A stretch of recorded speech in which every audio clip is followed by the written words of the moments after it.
Oiga, qué placer es nuevamente encontrarnos.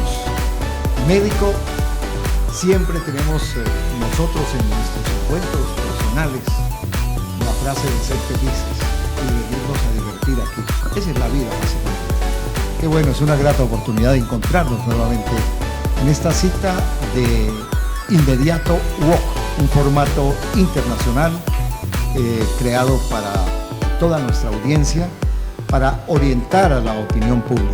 Voy a saludar inicialmente a Doris. Hoy sí, Doris tiene la importancia que debe tenerlo aquí en esta mesa.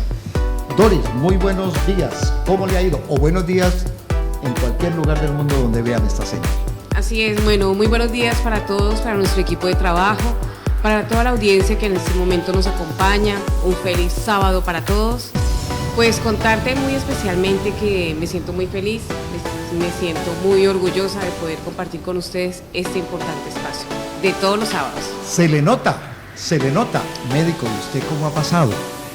Rommel, muy bien, un saludo especial para Doris, para usted, para todo el equipo y para todas las personas que al otro lado de este espectro electromagnético están conectados con nosotros. Como dice Rommel, como decimos nosotros, venimos a tratar de ser felices. Hay que todos los días levantarnos con la mentalidad puesta de tratar de ser felices. Hay veces es difícil, hay veces es complicado, pero desde Inmediato Walk estamos diciendo, trabajemos todos los días por nuestra felicidad. Así es, hoy tendremos integrados a Nueva York, Rafael Rodríguez, nuestro querido colega, también está Gustavo Gaitán, y creo que ya tenemos la señal tenemos a Rafael. Rafael, un placer y un abrazo desde Colombia, desde donde originamos esta señal. Bienvenido a este proyecto informativo internacional. Muchísimas gracias, Rommel. Estamos ya aquí listos para dar la bienvenida a todos quienes se unan a la transmisión de Inmediato Walk. Así es que mi saludo para la colega Doris Patricia Méndez, también para Agustín Angarita y también pues a Gustavo Gaitán, que pronto ya le estamos viendo en imagen. Como siempre, un abrazo cordial y mi saludo afectuoso para todos ustedes. Estamos listos para pues dar a conocer esta información. Desde aquí un abrazo para todos, Gustavo, tiempos que no te habíamos visto. Estamos listos, así es que continúe, Rommel, adelante. Muchas gracias, Rafa. También tenemos a Gustavo Gaitán, ya estamos integrando también a esta transmisión a Gustavo. Oiga, Rafa, a propósito, ahí al audio, díganos qué hora es por allá, qué hora es en este momento en Nueva York. Exactamente, con los minutos y los segundos son las 11 de la mañana con 7 minutos aquí en la capital del mundo, Nueva York. Mañana, ¿no, Rafa? Oiga, Rafa, ¿cambió la hora? Al primer día, no es verano, recién comenzó la primavera, hemos pasado fríos hasta el día de ayer, pero hoy sube casi 30 grados de temperatura. Imagínense, una locura. Mucha gente se enfermará de 50 a 80 que tienen los pronósticos para al día de hoy. Así de fíjense ustedes, así somos con el cuerpo como caucho para recibir esta subida de temperatura. Como va a estar también subida la temperatura aquí en Inmediato Walk. Muy bien, médico. No sé si tenemos integrado a Gustavo o Robert, también lo estamos saludando hoy a nuestro querido amigo Navarro. Navarro Wolf. Navarro, sí, quien está también en la parte de producción. Es un equipo compacto ya para comenzar este segmento informativo a nivel internacional. ¿Salió Gustavo ya? Oiga, Gustavo, un buen día. ¿Cómo ha estado y cómo está la temperatura por ahí por donde está? Buen día. Muy buenos días, Rommel. Un saludo para todos los que nos siguen en Inmediato TV. Pues aquí desde el Caribe colombiano estamos en realidad, aquí más o menos en unos 15, 16 grados, pero dentro de donde estamos transmitiendo. Porque afuera deben estar ahorita unos 32, 33 grados, con ascendencia estos días ha habido perfectamente 40 grados de sensación térmica. Desde Ciénaga, pequeña población que queda entre Santa Marta y Barranquilla. Comencemos entonces el sumario de los temas. Querido médico, creo que el país está preparándose para una jornada de tener una consulta popular. Se está preparando después de la última intervención del presidente de la República al convocar a las calles al pueblo. Desde allí partió una, yo diría, seria propuesta para hacer una consulta popular en Colombia. Pues a ver, Rommel, esto tiene tanto de largo como de cortico. En el año 2018 el presidente, pues el candidato Gustavo Petro se lanzó a la presidencia y no alcanzó a la presidencia. Él se lanzó apoyado directamente por todas las fuerzas de izquierda y no alcanzaron. Después vuelve y se lanza y en el 2022 y entonces él se da cuenta que con las fuerzas de izquierda no es suficiente, que tiene que hacer alianzas.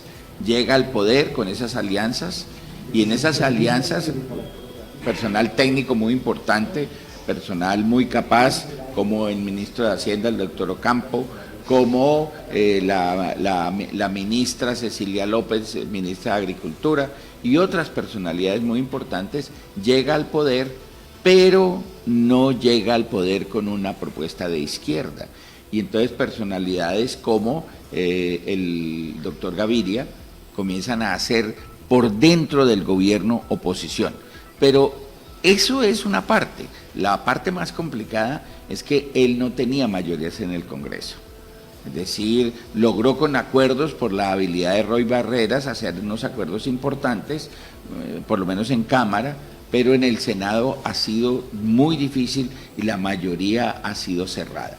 Y por esa razón, entonces, por ejemplo, la reforma laboral se presenta al Congreso, pasa en la Cámara sin ningún inconveniente y llega al Senado.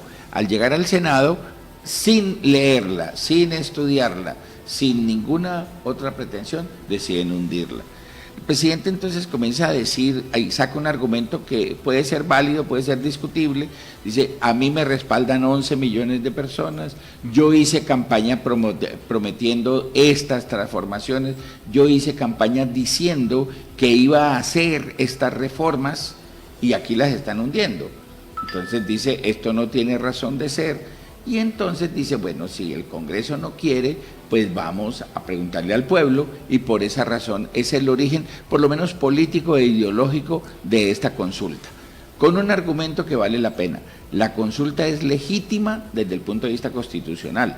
Es decir, él no se está inventando una cosa que no exista, ni es una arbitrariedad. La consulta legítima existe. Claro. Bueno, yo con respecto a eso quisiera preguntar algo. Ese ha sido el tema de moda en estos días, el tema de la consulta popular, pero hay gente que me ha preguntado, por ejemplo, ¿qué diferencia hay entre la consulta popular y el plebiscito? Bueno, hay diferentes, la ley 1757 establece una serie del 2015. Del 2015 sí, establece una serie de mecanismos de participación ciudadana. Como mecanismos de participación. Entonces, una cosa es el plebiscito, donde el presidente de la República pregunta sobre unos temas específicos, ¿ya? En cambio, la consulta no puede discutirse sobre partes específicas, sino sí o no, sí o no, sí o no. Y un tema en específico. Y un tema. Entonces, por ejemplo, el presidente puede preguntar, ¿usted está de acuerdo con esto, sí o no? Y la respuesta tiene que ser así concretica, sencilla. No puede preguntarle, cuando usted sube a la montaña se pone a rezar y qué sueños tiene, escriba los sueños. No. Puede parecerle extraño, pero la pregunta tiene que ser muy concreta, fácil de entender, y la respuesta tiene que ser sí o no. Entonces, por ejemplo, andan diciendo que parte de la consulta incluiría el sueldo de los congresistas. ¿Está usted de acuerdo con que los congresistas se ganen 45 No, yo no estoy ¿Sí de o acuerdo. no? No, pero esa es una propuesta que claro, algunos están diciendo. Parte de la propuesta, no, pero sí. yo no estoy de acuerdo. Mire, No, médico. yo estoy de acuerdo porque Rommel Canas es congresista. Entonces Claro. Oiga, mire, hay un dato importante que debemos conocer. Hace 24 años la consulta popular rige en el país. El artículo constitucional del año 91 de la Constitución es el 103. 103, sí. Y aparte de eso, hay un dato también importante, que entre el año 1994 y el 2014 se han efectuado 28 consultas en el país. Sí, pero la mayoría ha sido de carácter local. Sí, De alcaldes, de gobernadores, pero nacionales fue la del 2018. Eso que plantea Doris es muy importante. Es el Ejecutivo el que convoca, Ajá. pero puede convocar un alcalde, puede convocar un gobernador o en este caso el presidente. Pero hay que aclarar, es legítimo, es válido. Ahora, otra cosa son los resultados, otra cosa es si son convenientes o no, pero constitucional es. Y la mayoría de las consultas, no todas han ganado, muchas han perdido, porque infortunadamente exige una votación muy alta, exige que participe mucha gente. En este caso, para que la consulta sea válida, tendría que participar el 33%, la tercera parte del censo electoral, que en 42 millones, número más, número menos, da 13 millones de personas. 13 millones. Votaron 12.766.000 en la última consulta. En la del 2018. Es el 33%. Listo, medio, el 33% tiene que votar el 33%. Y de ese 33%, la mitad más uno. Es decir, con la mitad más uno, sería como 7 millones, 6 millones y pico, tendrían que votar a favor o en contra para decidir si es positivo o negativo. Déjenme recordarles a todos nuestros televidentes que la última consulta popular que hubo preguntó sobre 7 puntos. Estuve revisando un material que usted me envió, médico, y que me está rodando en las redes sobre las posibles preguntas o cuestionamientos. La última que se hizo preguntó sobre el salario de los congresistas, justamente. Preguntaba, y no solamente de los congresistas, sino también de los altos funcionarios del gobierno. Otra cosa, pedía cárcel para los corruptos. Cárcel para los corruptos que hayan robado al Estado. Para la corrupción, eso fue el tema de la corrupción. El estatuto anticorrupción, la propuesta anticorrupción. Y también preguntó sobre los presupuestos públicos con participación de la ciudadanía. Asimismo, los congresistas deben rendir cuentas de su asistencia, votación y otros temas que hay. Más o menos fueron 4 o 5 de los puntos. A ver, pero esa consulta no pasó porque no tuvo la mayoría, no tuvo la votación, el respaldo suficiente. Eso lo encabezaba Claudia López y su esposa. Ellos eran los que encabezaban esa consulta anticorrupción y no alcanzó. Ahora, esa consulta la gente discutía detalles, ¿no? Porque le estaban preguntando a la gente, cárcel para los corruptos. Cárcel existe. Es decir, a un corrupto lo descubren y lo meten a la cárcel. Voy a poner un ejemplo sencillo. Luis H. Rodríguez, el abogado que lo asistió a Arciniegas está en la cárcel, 27 años de cárcel. Entonces la corrupción se castiga con cárcel. No hay que hacer una consulta popular. Lo que pasa es que en esa se quería hacer política. El problema que tuvo esa consulta anticorrupción es que no logró la mayoría. No alcanzó el umbral, que faltaron 500.000 votos. Entonces se necesitaba, eso muy bien, se necesitaba el umbral mínimo y no alcanzó la tercera parte, le faltaban 500.000 votos y una consulta anticorrupción no pasó. Bueno, eso puede pasar con esta, no quiere decir que va a pasar. Vamos a preguntar a Nueva York. Oiga, Rafa. A mí me interesa también lo que diga Gustavo. Sí, Gustavo. Vamos a tener las opiniones de nuestros colegas uno a uno. Estamos en una consulta popular aquí. También en el Ecuador se está planteando Daniel Noboa, si ganara la presidencia de la República, también entre su programa de gobierno establecería hacer una consulta popular como la que está pidiendo el presidente Petro aquí en Colombia. Rafa. Sí, yo quiero hacerles una consulta, porque en realidad, claro, como yo vivo en otro lado, aquí las consultas, por eso quería preguntarle a Agustín, si las consultas populares que existen en Colombia son a nivel general, o sea, una consulta para todo el pueblo, a todo el pueblo colombiano, o hay la consulta también departamental, como sería el caso de ustedes, pero aquí en Estados Unidos las consultas son a nivel estatal, es decir, así haya presidenciales generales para todos los Estados Unidos, hay consultas estatales en donde pues de la población que aquí viven, entonces pueden pronunciarse de forma independiente de otros estados. Esa era mi consulta, Agustín. A ver, Rafael, sí, en Colombia las consultas están, para que el poder local, es decir, el alcalde, el poder departamental o regional, es decir, el gobernador o el presidente haga la consulta. Esto en muchas partes funciona. Por ejemplo, en Suiza, cada rato le preguntan a la gente sobre circunstancias. Y en Suiza, también en Colombia se puede hacer, puede ser de origen popular. Es decir, la ciudadanía consigue unas firmas y pide que se haga. Yo conocí el caso en Suiza, una señora que vio que ella tenía un paisaje muy lindo, muy bello, y que pensaron a construir un edificio frente a ese paisaje, y ella hizo una consulta popular local para que prohibieran eso, y logró ganar esa consulta y le prohibieron eso, pero allá se volvió de carácter constitucional, porque esas cosas se pueden lograr, entonces dependiendo de lo que se pretende y se busque. Gustavo, ¿usted qué piensa de esta consulta que está convocada por el presidente Petro? Muy buenos días, Romer. Un saludo para todos los participantes, para los panelistas. Bueno, en realidad la consulta, tal como lo dice el doctor, es legítima, es constitucional. Lo que propone el presidente Petro en esta consulta es para, de cierta forma, preguntarle al pueblo, porque considera que sus propuestas o sus reformas le benefician al pueblo sin la intermediación del Congreso. Esa es la figura por la que se convocan las consultas populares en casi la mayoría de los países y de los regímenes. Ahora, hay la consulta popular local, en donde se puede preguntar si podemos sacar a los perros de noche o si pueden orinarse los árboles. Las consultas populares, los referéndums o los plebiscitos se pueden utilizar para cualquier tema y para cualquier tipo de gobierno, tamaño del que sea. Entonces, el doctor Petro ya prácticamente el tema de la consulta popular lo ha echado a andar.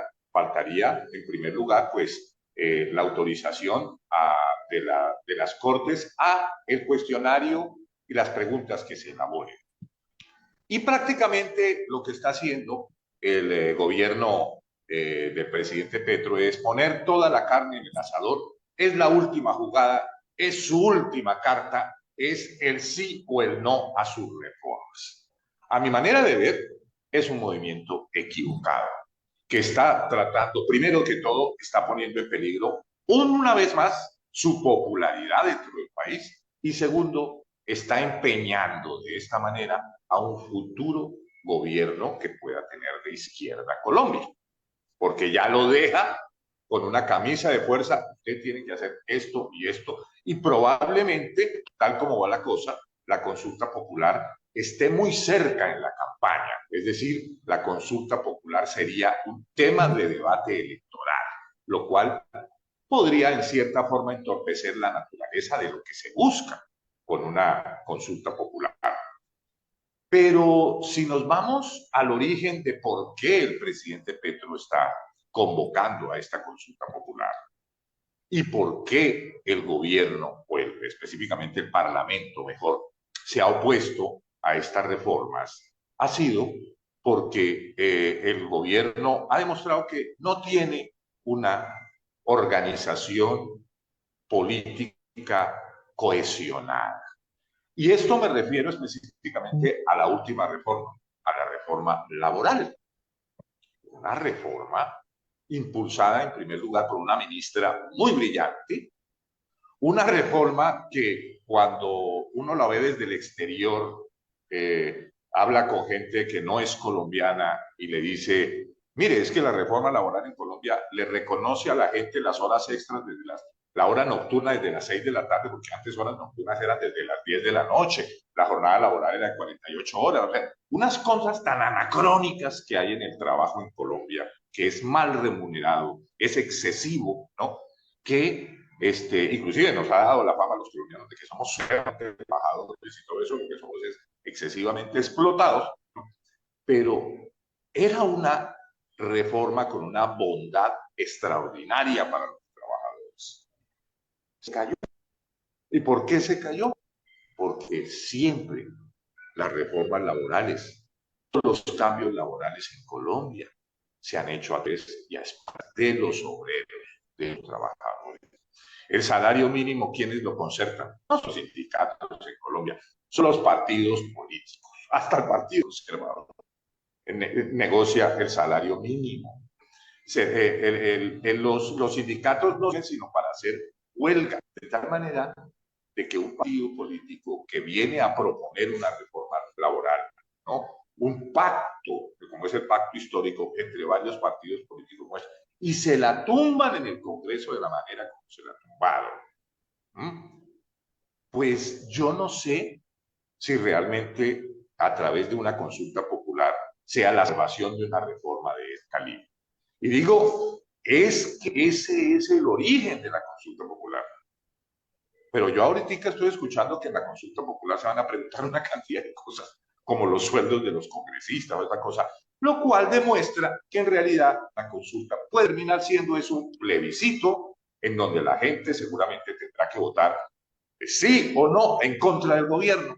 Y ahí la naturaleza misma de la consulta popular se está prácticamente diluyendo. Y a mi manera de ver es supremamente peligrosa y entrampa más al país, que es sacarlo adelante. Gustavo, quería también buscar la reacción del panel acerca de lo que está pensando la oposición, porque aquí hemos hablado de los temas de gobierno y cuál es la posición del gobierno y aparentemente qué se va a presentar. Gustavo dio unas buenas razones por lo cual se hace una consulta popular, pero sería bueno preguntar qué está pasando en la oposición.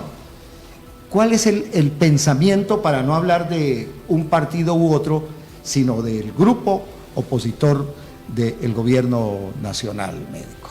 Y Doris, por favor. A ver, yo pienso lo siguiente. Petro ha sido coherente con lo que él ha sido toda la vida. Petro ha sido un revolucionario. Después de que Petro se amnistió y entró a la legalidad, ha jugado dentro de la legalidad, a él no le pueden acusar de que no estuvo en la legalidad, pero él es un reformador, él quiere reformar este país. Pero el problema es que el Congreso obedece a unas fuerzas que no quieren reformarse, unas fuerzas que quieren mantener el statu quo, que quieren mantener las circunstancias. Si usted mira los partidos quieren hacer leves maquillajes, pero nada más. Desde el 2002 que se modificó la ley del trabajo. ¿Y por qué se modificó y se hizo esa reforma laboral? Porque se decía que se iba a generar empleo. Se iba a generar empleo y entonces esa reforma pues favoreció a los empresarios, porque si un empresario le pagaba a una persona un recargo nocturno, hasta las 10 de la noche no le pagaba ese recargo nocturno. Si una persona lo contrataba para trabajar los dominicales, no le pagaba sino el 75% y no el 100%. Habían una serie de cambios y modificaciones que favorecían directamente a los empresarios y perjudicaban a los trabajadores. Eso se cambió, dizque para generar empleo. Lo que se está proponiendo, se proponía en la reforma laboral, es devolverle a los trabajadores lo que tenían, nada más que eso, decirle, usted tiene derecho a que le paguen el 100% en un dominical, usted tiene derecho a que se le paguen las horas extras completas, pero había otra serie de cosas. A partir del 2002 se empezó a proliferar los contratos por órdenes de prestación de servicios. Entonces usted dice, uy, una persona se gana 5 millones, uy, 5 millones, pero si es por orden de prestación de servicios realmente se va a ganar 2,5, casi 3, no más, porque tiene que pagar seguridad, pensiones y todo por cuenta propia. Es decir, esos contratos lesionaron los intereses de los trabajadores, y no solamente de los trabajadores comunes y corrientes, los obreros, los sindicalizados, de todos los funcionarios, médicos, ingenieros, arquitectos, profesionales, todos empezaron a tener órdenes de prestación de servicios, y lo que se quería era cambiar eso en esta reforma laboral. Hubo una cortina conceptual en el comienzo cuando se empezó a mencionar el tema de la reforma, el tema de las reformas y el tema de la consulta. y era un temor que tiene, un temor, yo diría que fundado o infundado, pero es un temor, y era el tema de la reelección. Bueno, Petro ha dicho... Petro ha dicho que la reelección no va. Sí, pero es que perdóneme, médico, Doris y compañeros, es que eso es lo que ha dicho Petro, pero hay un temor muy profundo en que Petro, así como dijo que no iba a cambiar ciertas cosas, no cumpla. Entonces, a esta consulta popular le meta la pregunta de si quieren la reelección. Entonces, ese también es un temor que debemos tener en cuenta para el análisis en esta mesa. Bueno, yo personalmente creo que la reelección tiene que pasar por el Congreso porque sería una reforma constitucional. Porque una ley ya. No, ya tiene que ser una ley estatutaria que modifique la Constitución. Eso es la primera condición. Segunda condición, para que eso se dé, si no pasó una ley ahora no va a pasar una reelección, no va a pasar en el Congreso, porque aquí no se puede aprobar una ley, en una consulta no se aprueba una ley, se le pregunta a la gente si quiere o no las reformas, y eso tendría que volver al Congreso con la condición de que es mandatorio y viene el trámite en el Congreso. Sí, pero es válido temer, o sea, es válido temer que le caiga un rayo en este momento.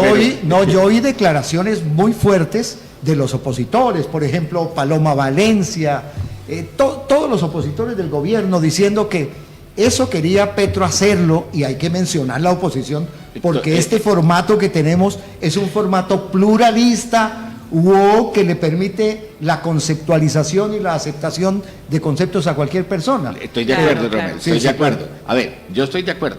La oposición puede decir eso, pero hay que mirar si lo que está diciendo es verdad, si tiene asidero, si tiene raíces para decir eso. Es que eso prácticamente son implicaciones de la misma consulta, ¿sí? Si nos ponemos a pensar en ese momento, las implicaciones son muchas. Una es que obviamente que se va a reforzar todo el tema de la polarización en el país, y los fuertes enfrentamientos entre los unos y los otros se va a dar, ¿no? Como diría uno, eso va a calentar, ¿sí? Otra de las implicaciones grandes es esa tensión, esa relación de tensión entre el Ejecutivo y el Legislativo, que creo que eso es otra cosa importante. Es como si el Ejecutivo de alguna manera le pusiera un bypass al Legislativo. Entonces yo creo que ahí se generarían fuertes tensiones. Y un último proceso que creo yo es ese precedente democrático. No sabemos cómo nos va a ir en la consulta, no tenemos idea si va a ir bien, si va a ir mal, qué va a decidir la gente. Porque de acuerdo a eso es que precisamente hoy estamos preguntando. La gente pregunta, ¿es lo mismo una consulta que un plebiscito? ¿Es lo mismo que un referendo? ¿Cuáles son las implicaciones también económicas, presupuestales que tiene esta consulta? ¿Cuánto dinero tiene que invertir el Estado para eso? Ya, permítanme, para redondear, ¿en qué etapa está el proyecto de la consulta popular en Colombia? ¿En qué etapa está en este momento? Porque todavía tiene que pasar un proceso largo y de pronto saldrá en este tiempo, pero tiene que pasar por... ¿En dónde va el proceso? Está Beach. A ver, el presidente ya la anunció, pero no, anunciar todavía no es suficiente. Y las movilizaciones tampoco son muchas. Entonces está anunciada.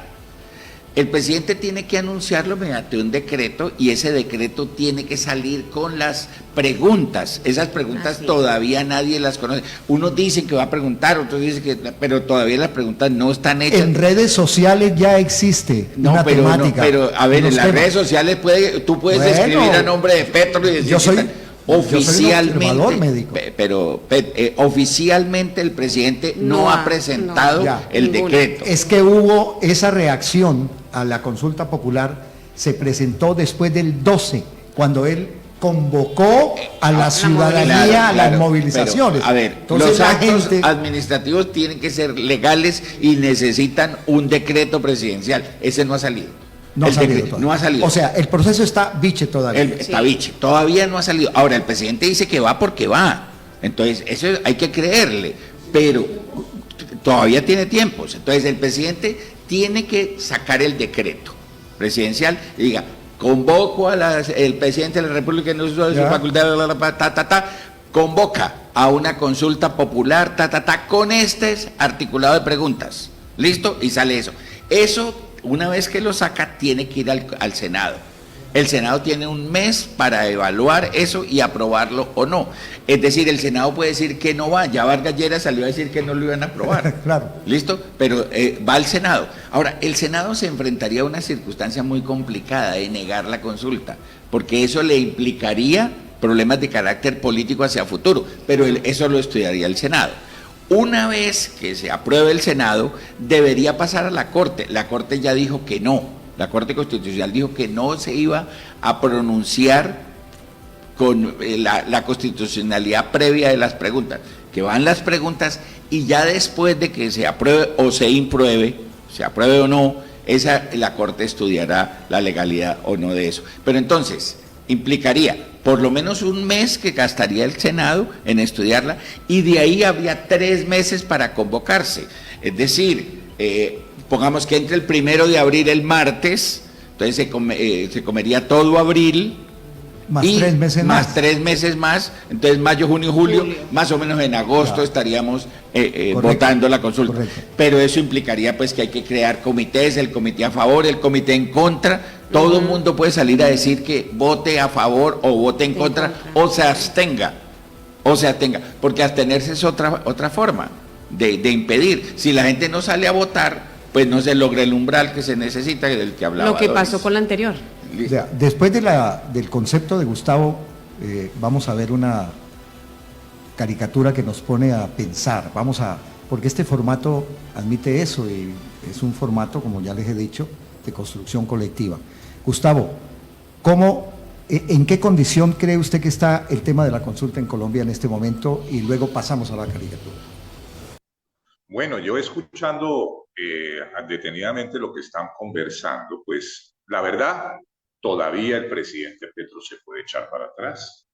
Se puede echar para atrás con el tema de la consulta, así como se echó para atrás con el tema de la Asamblea Constituyente. O sea, todavía, como dice el doctor, todavía no se ha radicado el proyecto ya que solicita la consulta popular. Lo está negociando. Están apenas redactando los cuestionarios, qué preguntas deben ir, qué preguntas no deben ir. O sea que está todavía, veremos la verdad, esa consulta. Pero volviendo al origen de la consulta, porque la consulta surge porque se le están negando todas las reformas en el Congreso de la República al gobierno de Gustavo Petro, pues hay que ver cómo ha sido ese Congreso los últimos 24 años. Ha sido un gobierno o ha sido un Congreso de derecha. Siempre han gobernado la derecha y ha gobernado la derecha apoyado mucho por el Plan Colombia desde el gobierno de Pastrana, pasando por el gobierno de Uribe, de Santos hasta ahora. Son sido gobiernos de derecha, pro norteamericanos, pro yanquis, que han gobernado Colombia. Y su mayor fortaleza había sido tanto el Parlamento como el Ejecutivo, que respondía completamente a los intereses norteamericanos. En este gobierno se rompió, esa cadena se rompió. El presidente Petro ha mostrado mucha independencia, por ejemplo, en el tema de Israel, en ciertos temas ecológicos, y sin embargo, hay que ser consecuente de que realmente perdió en el Congreso. Ya perdió la posibilidad en el Congreso de las reformas, está haciendo la carta de la consulta popular, pero también queda algo bueno de toda esta reformitis que tuvo que sufrir el país y el partido de gobierno, y es que ya quedó en evidencia la derecha. Por ejemplo, el Partido Liberal es un partido de derecha.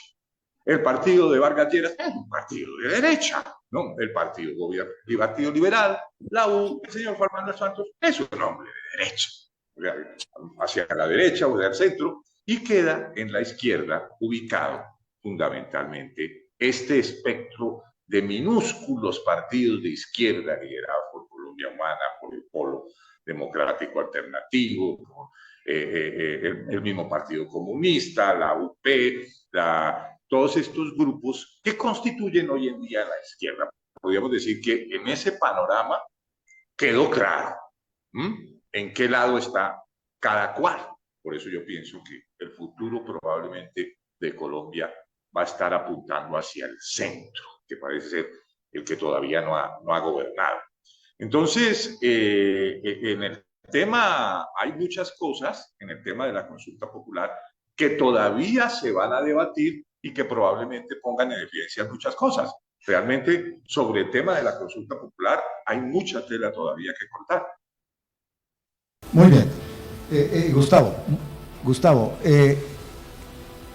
desde luego que hay mucha tela que cortar todavía con respecto a la consulta popular en Colombia. Vamos a ver una caricatura que tiene un contenido para pensar, para reflexionar sobre estos temas que son importantes. Luego de la caricatura vamos a Nueva York para hablar de unos temas de Trump y luego vamos al tema de nuestra compañera. Y le pedimos a los cibernautas y a todas las personas que están en las redes viéndonos que se comuniquen y opinen sobre esta caricatura, y opinen sobre el programa y que nos contradigan y nos digan sus puntos de vista. Qué lindo, acuerdo, eso. ¿Qué dice Doris? No, que estoy de acuerdo con eso. Eso que la gente interactúe, que la gente participe. Eso enriquece el discurso.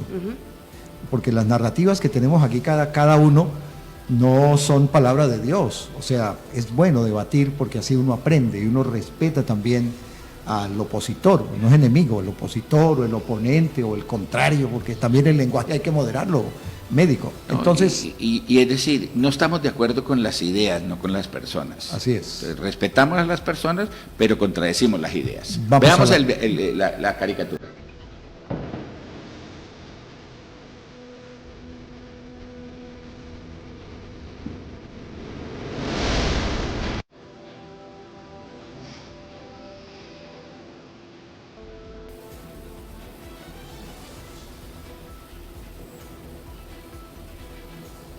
Bueno, ahí está la caricatura para que ustedes hagan una reflexión sobre estas imágenes que estamos presentando ahora y opine, como dice el médico, opine sobre qué significa eso y díganos, oiga, yo creo que eso significa una u otra cosa, pero creo que este contenido es importante para darle un poquito de ejercicio a la reflexión y a la conciencia crítica que debemos tener, porque no todo tenemos que pasar entero, no, hay que pensar lo que nos dicen, nos tienen engañados muchas veces en los conceptos que siempre estamos recibiendo. Entonces, opinen. En un estudio que hizo la evaluación de la educación en Colombia, un estudio que hace la OCDE, se llegaron a la conclusión que los estudiantes de 15 años en Colombia, los de 15 años, el 98% de nuestros estudiantes no entienden lo que leen ni lo que escriben. Es decir, escriben, garabatean una serie de cosas y saben que tienen su nombre, leen y dicen que la M con la A, ma, y la M con la A, ma, y dicen mamá, pero entender a fondo lo que escriben no lo entienden. Es decir, tenemos una educación que no genera pensamiento crítico. Estamos buscando con estas imágenes que la gente piense a ver si construimos pensamiento crítico. Bueno, le pedimos a los compañeros que ingresen a este nuevo link. Por favor, si ingresen, a ver. ¿Ahí están? Sí. Ya, bueno, perfecto. Entonces, vamos a ir con Nueva York. Mientras llega a Nueva York y mientras nos volvemos a conectar con Nueva York y con nuestros colegas, oiga, Doris, yo quiero públicamente reconocer su trabajo con los jóvenes en este país. Creo que es un trabajo que tenemos que hacer todos. La prensa, los medios, los educadores y tal cosa. Se nos fue para afuera de Ibagué la semana pasada. Sí. Estuvo haciendo un trabajo muy arduo con los jóvenes y eso vamos a reconocerlo como un aporte a la sociedad colombiana en este caso. Sí, pues así es, Romel. Hace 8 días precisamente me encontraba en la ciudad de Barranquilla, porque pues allí desarrollamos nuestro primer encuentro nacional de las YMCA en el país. La organización básicamente lo que hizo fue presentar su plan estratégico, las directrices que tenemos y sobre todo conservando la esencia y la misión de la organización en el trabajo con jóvenes, en el trabajo con niños, En el país tenemos 9 regionales, en el Tolima somos 4 sedes, Ibagué, Armero Guayabal, Lérida y Honda, donde trabajamos en diferentes programas orientados o enfocados en niños, niñas, otros en jóvenes, adolescentes, otros programas para adulto mayor y mujeres. Todo con base en el arte, en la cultura, y lo que decimos ahora, ¿no? En generar ese pensamiento crítico, libertario de los muchachos, responsable y comprometido con su sociedad. La YMCA básicamente lo que promueve es que seamos gestores del cambio, gestores de la paz, gestores de la sociedad, gestores capaces de promover nuevos escenarios, ¿sí? Donde seamos, siempre les digo a los muchachos que ellos son la luz de este proceso de transformación social. Doris, y si creo hay que un el enfoque es muchacho, eso. un muchacho que está, un grupo de jóvenes está en este momento sentado frente al computador o en su celular y ve este programa, ¿qué le ofrece la Asociación Cristiana de Jóvenes o ¿cómo es que se dice? La YMCA, ¿no? La YMCA. Ah, listo. Sí, lo que pasa es que mucha gente lo conoce más como la ACJ, ¿no? La Asociación Cristiana de Jóvenes. Pero ¿qué les podemos ofrecer a los jóvenes? Un espacio abierto, un espacio formativo, un espacio... ¿Hay formación? Sí, señor. Nosotros tenemos procesos de formación de voluntariado. Allí lo primero que se busca es que el joven tenga la posibilidad de entender su sentido de corresponsabilidad con su sociedad, que sean comprometidos, responsables con lo que hacen. De esa manera uno puede generar nuevos escenarios. A ellos también se les da la posibilidad de que salgan del país, de que vean otras cosas. Muchos muchachos ya han ido a campamentos de verano en Estados Unidos, en Inglaterra. ¿Y para aprender inglés o a qué Para van? aprender, creo que es un proceso de formación integral el que estamos haciendo. No solamente van a aprender inglés, el hecho de compartir otra cultura, de aprender de otras cosas y sobre todo el valor fundamental del ser humano. Creo que eso es lo fundamental. Es un lindo trabajo. Es un bello trabajo y las cosas que se vienen. Pensamos hacer muchas más cosas. Oiga, Doris, ¿cómo es el proceso o en qué proceso están los jóvenes en Colombia? Tú que los tienes ahí a mano y tratas permanentemente con ellos. Además ¿Cuál es el de tener proceso? 2 hijas jóvenes, ¿no? ¿Cómo? Además de tener 2 hijas jóvenes. Ah, ya. Sí. Bueno, que eso es una fortuna, ¿no? Sí. Bueno, pero ¿en qué onda los jóvenes? ¿En qué onda? ¿Creen en el país o son tan románticos como yo que esto va a cambiar? Soy un hombre absolutamente romántico creyendo todavía en este país. Vivo en otro, pero aquí estoy presente porque creo que esto algún día cambiará. ¿Asimismo tienen el comportamiento los jóvenes o cuál es el perfil que ellos pueden tener? Bueno, yo puedo decirte primero algo, y es que una de las convencidas de este proceso de transformación soy yo. Yo creo fielmente en el trabajo de los jóvenes, y uno con los jóvenes se encuentra de todo, Rommel. Hay jóvenes que creen, hay jóvenes desesperanzados, porque esa es la verdad, este país no va a cambiar, nada va a cambiar. Muchos jóvenes dicen, nosotros somos los del sándwich, porque para nosotros no hay ni bueno ni malo, estamos ahí en la mitad y no pasa absolutamente nada con nosotros. Entonces, por ejemplo, en el tema de oportunidades de emprendimiento, nosotros en este momento estamos promoviendo una línea de emprendimiento, ¿sí? Dentro de la organización. El tema ambiental, ¿a quién le importa el tema ambiental? A los jóvenes. A los jóvenes, y los jóvenes ya están empezando a trabajar esos temas.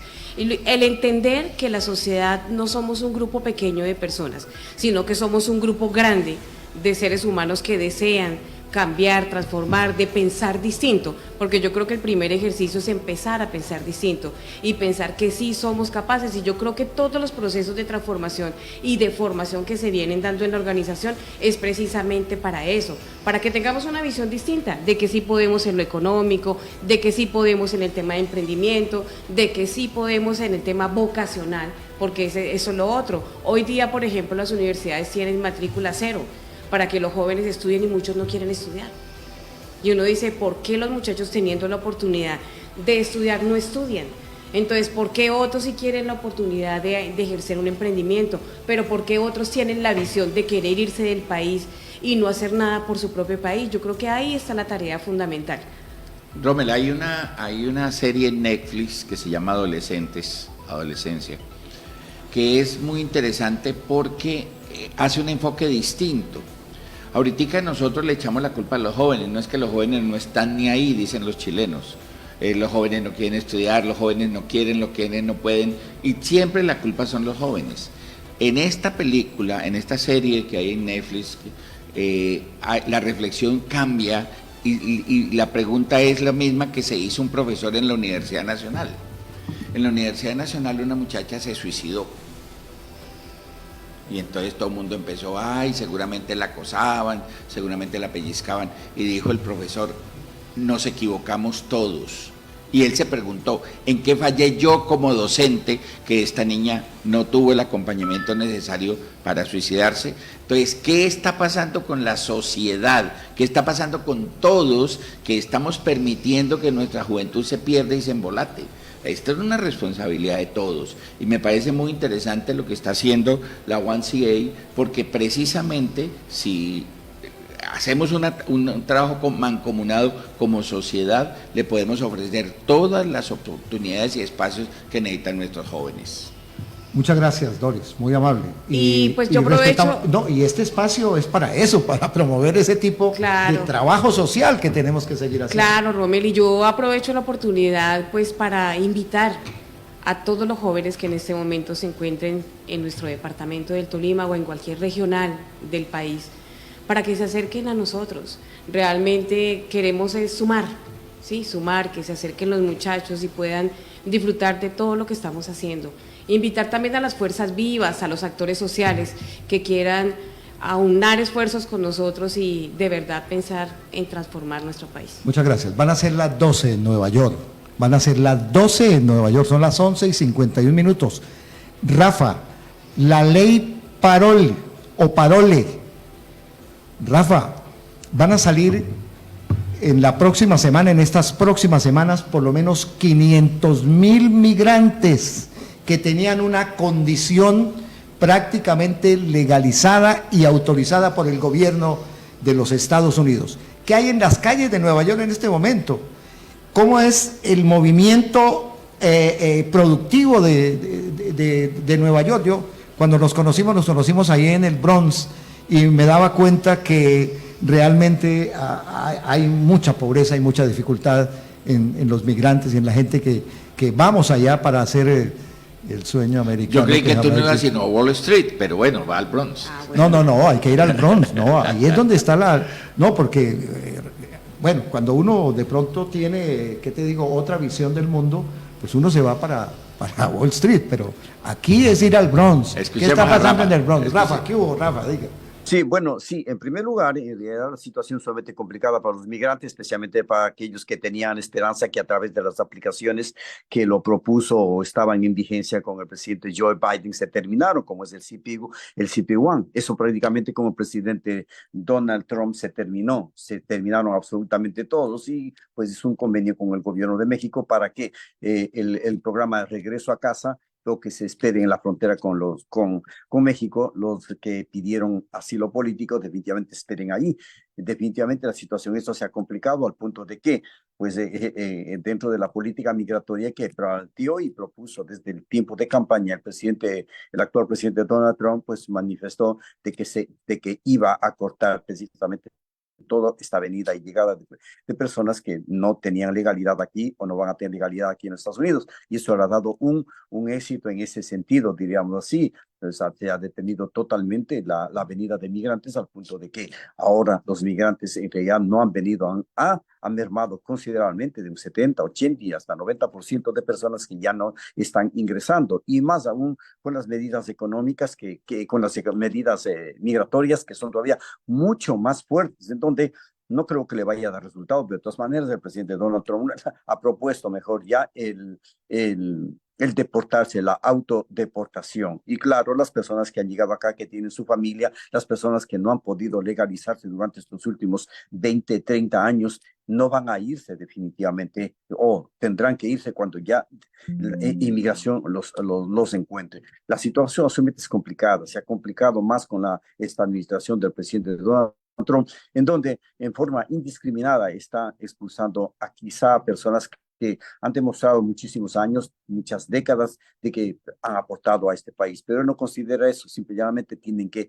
regresar a su país y la situación se ha complicado tanto al fin de que la carestía de la vida, la situación económica de los migrantes aquí es sumamente paupérrima. Si para nosotros que ya vivimos y nos estamos prácticamente durante tantas décadas aquí, la situación es sumamente difícil, nos ponemos a imaginar, pero también recordemos que un día también fuimos indocumentados y estar frente a una institución del gobierno es sumamente complicado porque tú sientes la presión y la discriminación y no querer llegar a los programas sociales. Y peor aún, bueno, Rommel y colegas, la situación es sumamente difícil. Yo creo que cada uno de estos temas está para larguísima data, pero la situación del pueblo, de los migrantes, inclusive, perdón, la carestía de vida aquí en Estados Unidos es terrible. Quienes ahora en este momento antes consideraban que vivir con un salario de 500, 600, 700, 800 hasta $1,000 era fácil, ahora la situación es sumamente difícil. Se está considerando que casi las 3/4 partes de lo que se gana van directamente al pago pago de la renta. Te pido un minutito, por favor, que continúe usted. Rafa, es que la temperatura, acaban de pasar por una temperatura bien fuerte, bien complicada en Nueva York y evidentemente Rafa tiene que tomar un poco de líquido para hidratarse. La situación en los Estados Unidos, me contaba Rafa anoche, hablamos sobre las 11 de la noche, y es que es absolutamente complicada. La industria de la construcción, por ejemplo, no está funcionando. Las obras que en Estados Unidos todos los días se construye, se hace obra pública y obra privada, pero no hay con quién trabajar ahora en los Estados Unidos. Los migrantes se han ido de los campos, que son los que recogen el fruto.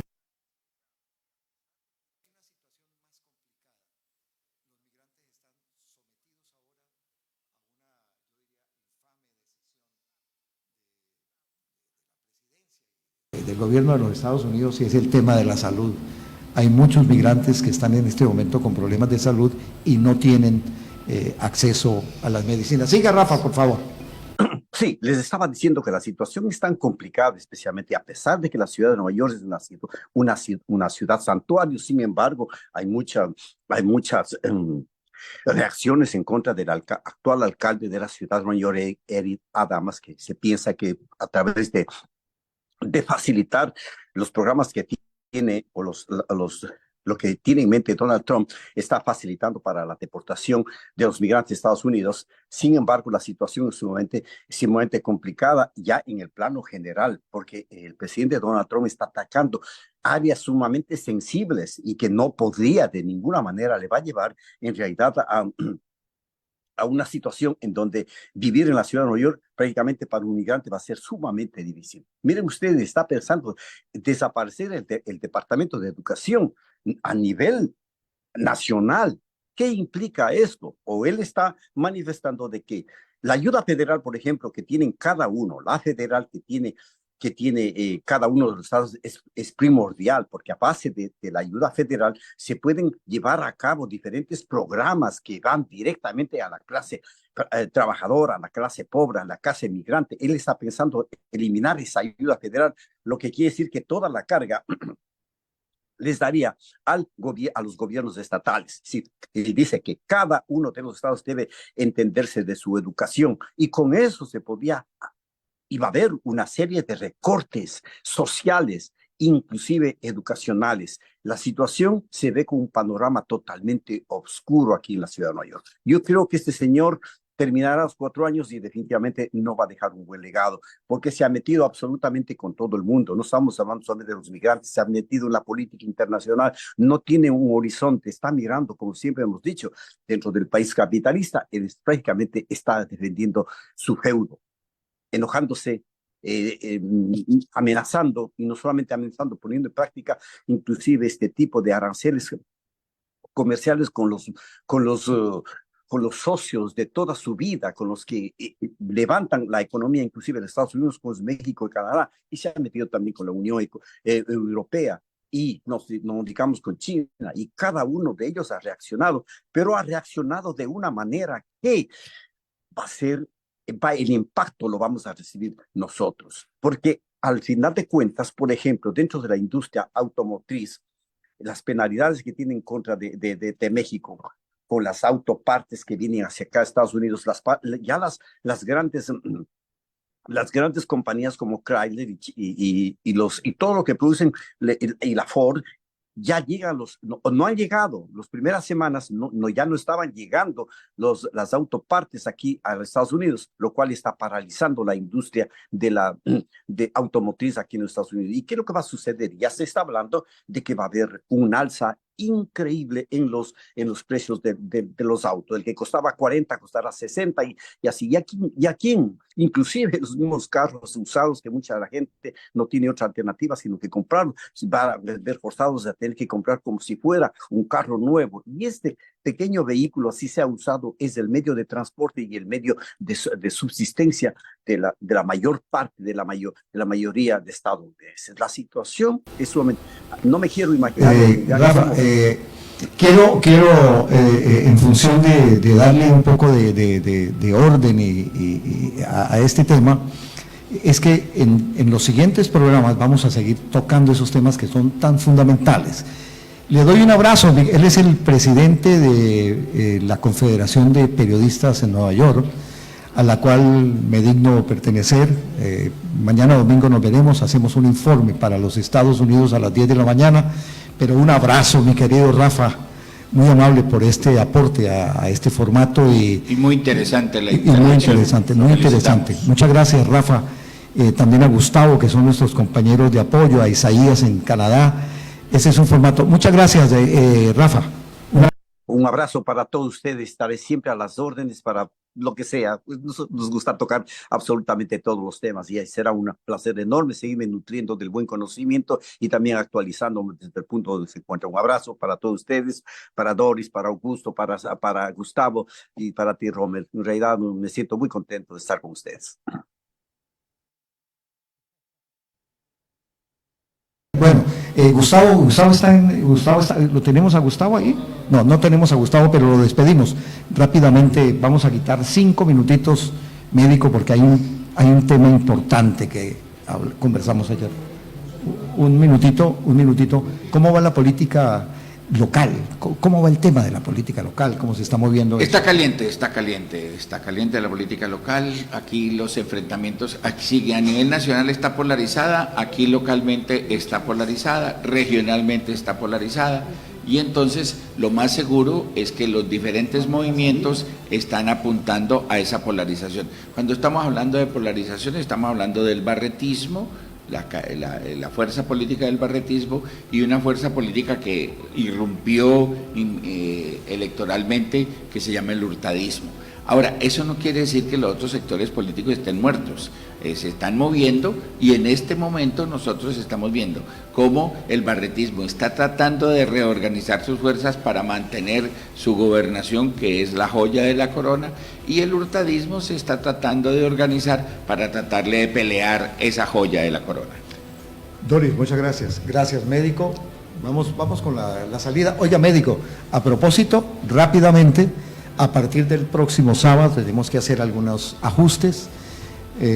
Usted les dono la producción en Colombia de este formato. Muchas gracias, médico, de verdad soy muy agradecido, y ya con usted, médico, tenemos que nosotros escuchar su voz a partir del próximo sábado, o a partir de ahora mismo. Muchas gracias, médico, gracias, Doris, y a todos los compañeros del país.